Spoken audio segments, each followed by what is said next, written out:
Yes, welcome along. It is the box seat, a huge day planned for Belmont Park on Saturday with the Dawsonia Roma Cup at Group 3 level. Wait for age, Marty Young with you, and joining me is Matt Nallon. Hi, Matt. Hello, Marty. Hello, everyone out there in PR.com land. It's great to have you back, Marty. You're the big game player, as they call you these days. Yeah. You've been just away with the fairies for a while, and you decided it's Italian day at Belmont, and so you thought to come back. So a lot of the punters out there were probably disappointed, but let me tell you, Marty's been in sparkling form. Yep, thank you. And looking forward to hearing your selections throughout the day, mate. Yes, and thanks to Richard Bell too, who's been doing a terrific job in the absence. Now, what about weather, track and rail, mate? You like the tie? I brought this one back from Dubai when I was over there. It's a lovely time. In 1998 I brought it back. Yeah, I thought it was more 88, but anyway. We brought it back anyhow. Okay, good on you. Yeah, the weather for Saturday, Marty, we're expecting it to clear up after we've had a few showers during the week. Top of 20 degrees. Track going a good 3, rail in the 3 metre position, and the penetrometer 6.3. So back to that 3 metre pad. I'm expecting a pretty even day of racing throughout the card, and what is a pretty good day of racing. Yes, it is, Matt, and great to have Dawsonia step up too at late notice to become the principal sponsors of Roma Cup Day, and that's a good synergy with Dawsonia. They're fine small meets, the Italian Community Roma Cup. It all fits in nicely. And they sponsor the first event, the Dawsonia Christmas Ham Handicap 12:15, time to go 1,600 metres, 63 to 74 rated horses, Matt.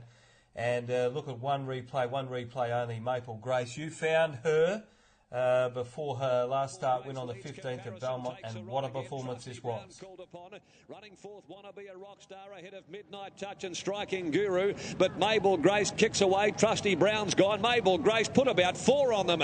Mabel Grace set sail for home. Oh, she's home and hosed. Striking Guru's getting up on the inside of comparison, but it's all Mabel Grace. Mabel Grace absolutely walked in. Look, that was simply devastating there by Mabel Grace. She had to do a little bit of work to find the lead. Once she did, Clint Harvey was able to give her a mid-race breather. He gave her an inch of rain as the field swung for home, and she showed a devastating turn of foot. Drawn Barrier 1 will be up on the speed. She steps up to the 1600 suits. Although it was 2 maiden gallopers running on from behind her, Marty, I cannot see her being beaten. This looks a special, Matt, from Barrier 1. Peter Nucky takes over from Clint Harvey, and suspended. Who's been in really good form of late. Nux looks a good ride for him. Kishar, Barrier 3, should get the nice trail behind Maple Grace here. Very good effort first up. I thought hit the line extremely well. Obviously up to the 16 should suit also for this son of Zar.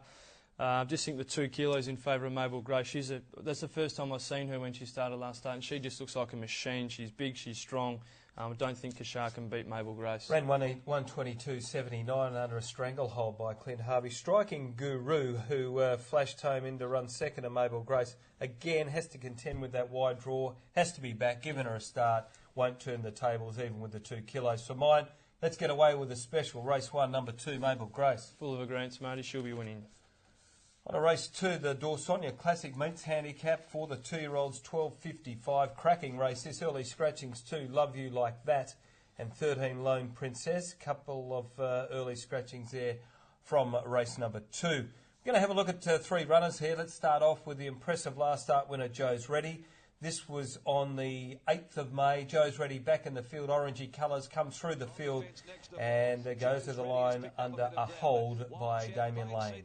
Behind them, Harvey's had to go for the whip on Ortessa. She's as flat as a biscuit. Beach Express is the leader. Joe's Ready has got the opening, and Delianova's running on. Joe's Ready looms up, hits the front from Beach Express. Delianova, Scenic Park from well back, Amber's Kingdom, but it's Joe's Ready pulling away, and Joe's Ready much too good for them. Second, very impressive performance there by this son of More Than Ready. Was well ridden by Damien Lane. On Saturday, though, he has to contend with a wide barrier. Goes up 3 kilograms in weight, will carry 54 after the claim. I think there's a few in this race that are a bit stronger than what Joe's Ready competed against last start, taking nothing away from the win. I certainly think he'll run a good race, but it's much tougher than he defeated last start. Completely agree, although that form was franked on Wednesday at the midweeks, Joe's Ready form, by the big hold-up. The big hold-up, yeah, came in that race. I think that the other stablemate ran on Wednesday as well, ran okay, but big hold-up did take out a race on Wednesday. All right, we go to Northern now on the 13th of May. Pago Rock had been outstanding at the trials.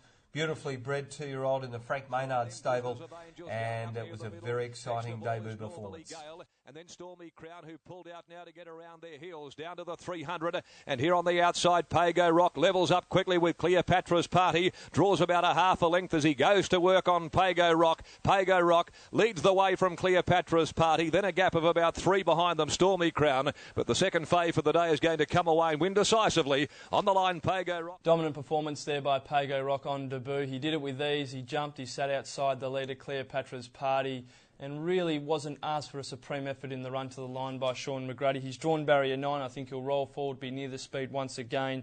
And look, he looks a really smart horse, this son of Rock of Gibraltar. Other horses in the race, Stormy Crown finished third, was beaten 2.5 lengths. The effort was okay. And African Cat was beaten 7 3/4, needs to show huge improvement.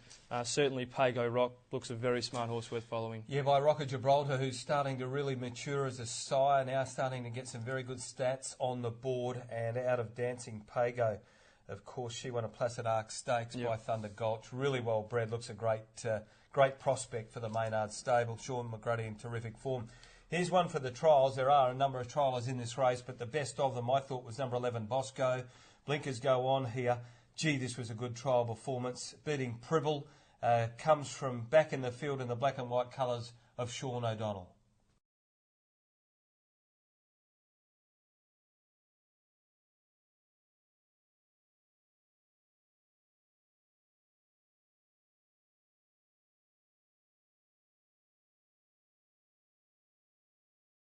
Very impressive performance there by Bosco. When Sean O'Donnell did give him an inch of rain, he really let down well. He changed strides, was going to launch for a run, and then Sean O'Donnell made sure he kept him well held. Still won the trial. 102.41 wasn't a bad time comparable to the day. He did wear the blinkers. He's got them on for his debut performance on Saturday. Drawn gate 7. She looks like a pretty smart filly, Marty, by Trade Fair. Yeah, by Trade Fair, out of a Don't Say Halo mare in Halon, and they normally love a bit of sting out of the track, the Don't Say Halos. Terrific performance, I thought, by Bosco, and let down like a very good horse. Yep. If you go back and have a look, rewind that, 200 metres out, she's a good 4 or 5 lengths off them. And as you said, O'Donnell turned the tap off close to home.